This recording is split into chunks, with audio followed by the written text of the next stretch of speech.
I don't remember Jasper being this likable. I totally knew it. Jasper was the best. He's always the best. They did him dirty in the book. They did him dirty yeah. in the movies. Yes. He had so much more in the books, and I just remember thinking, like, why isn't he the main character?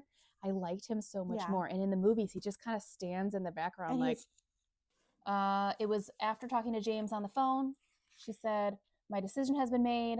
I am going to Phoenix to rescue my mom.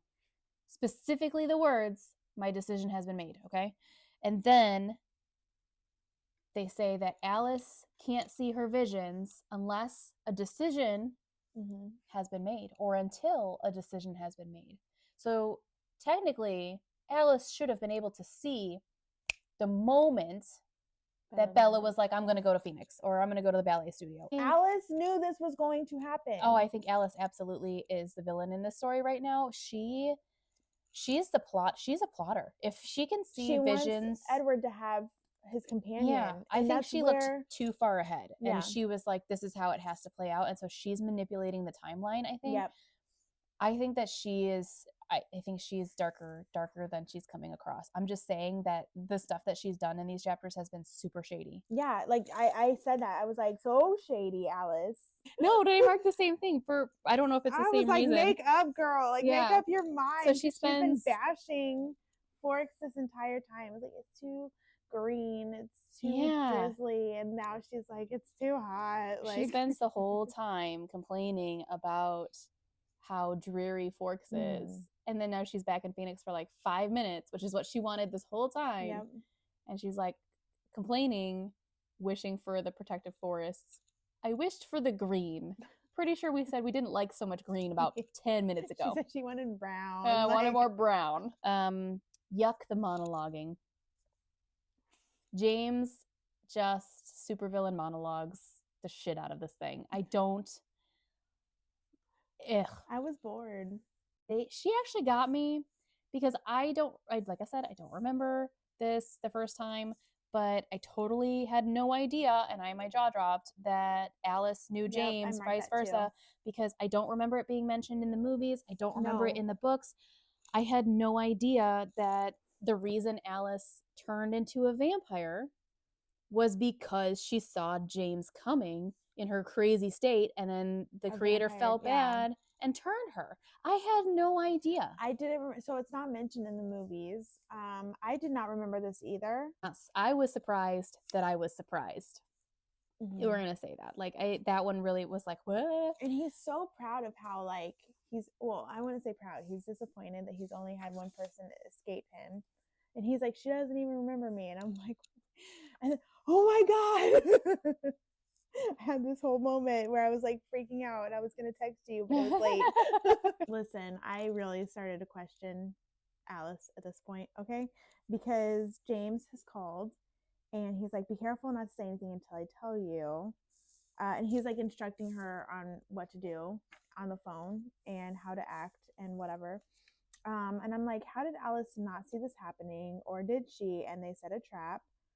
How do they not hear this conversation with this like super vampire hearing that they have, right? Because even that was a point of like them not calling Edward or Esme or whatever whenever they were like trying to figure out what was going on. Because she could overhear them from outside the house. Yes, but also Alice can't hear Bella talk to James in the next room. Even if you are pretending like this is mom, right? You can't tell me that she can't hear the voice on the other end of the phone if she's got super... I talk on the phone, and Rob's like, why can I hear the other person talking on the phone? I have to have... So listen, I don't have bad hearing. Yeah, I don't have bad hearing. I have bad hearing. I can hear just fine. But I have my phone volume up like all the freaking way when I'm on the phone with somebody, because I need to hear you clearly, because phones muffle things. It's inconsistent. The lore in here is inconsistent. Yeah, so that was my tab. But also, like I said, that was my I became an Alice hater in this chapter. I love Jasper. Dude is like a walking Xanax, and I want it. Like, I want somebody to follow me around and just be like, you feel less stressed. I'll be like, yes, please. And then I wanted to ask, so in the very beginning of this book, Edward is sitting next to her in science class, freaks out, smells bad, whatever, bolts to Alaska. Okay. Pretty sure, I think I'm remembering it right. Pretty sure he said he ran himself there. He was so stressed out. He was gone for like 3 days. Yeah. Okay. So let's say he ran there for like 8 hours and spent like 48 hours hunting and then ran back for 8 hours or something. So the timeline there is really weird and inconsistent because they say he ran himself there to Alaska from Washington, which is a long ways away. Yeah.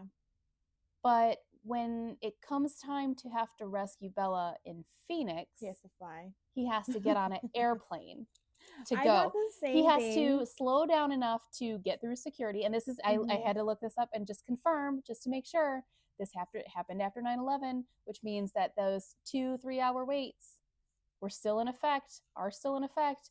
So you're telling me he's got to get to the airport 2 hours early, wait for the plane to board or whatever, fly for 4 hours, and then debark the plane, which takes at least an hour. But they all while maintaining fly there right away either. Like remember they had to wait for the flight. Right. So Alice made a comment that he'll be here later. He's boarding in a couple hours or something. So why not just run? Why not just run there? You're super speed. You don't need to breathe. Like if you are in a hurry and you don't want to put on a human facade to get through airport security and risks hitting the sunlight through the skylights or the sun coming in the plane. Like, shut the window. Why not just run? Why not just run? I sat in bed arguing with Rob about this, the logistics of running to Alaska versus running to Phoenix from Washington. It would have been like if we say like it took him 10 hours to run to Alaska, it would have taken him like 3 hours to run to Phoenix. That Alice and Jasper can't read her heartbeat. Her heartbeat's like because oh my god, and her emotions are heightened after that phone call. Are you kidding me? It doesn't make any sense. This book has me raging. I don't like it. Nope. Okay. And then also, I just wanted to point this out because my last note for the chapter was this handwritten note from Bella. And I was like, I hate this font. I hate the font. That's it. I was going to see if your font was the same because I had a really hard time. I hate it. I don't like it. I don't know what it is about that, but the eyes are like curly. It looks like, what does it look like? It looks like that Curls font. But that's been on the computer for years. It's ugly. It looks like they were trying to do like the fountain pen typing, like mimic a fountain pen, but it was done poorly. I don't like the font. I'm just saying. He is, oh Jasper, how I love thee. Let me count the ways. A 1, a 2. He is maybe a little bit autistic, I think, because he cannot read the emotions that he can so clearly feel.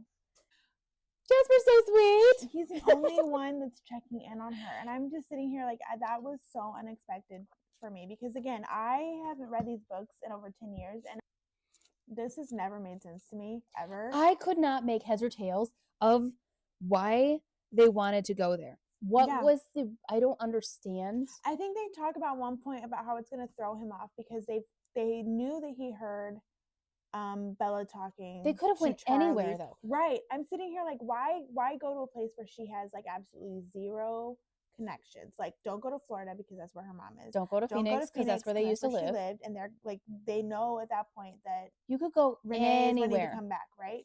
So I'm just like, why are you going there where the school has the files? Not that they knew this. No, but she has a history there. But I'm like, yeah, it does not make sense to me. And she talks about at one point like how she will never get to see New York and blah blah blah. I'm like, you could have gone to any of those places and none of this would have happened. I couldn't make heads or tails of their escape plan. To me, like I could follow along with what was happening, but the justification behind it, I just couldn't.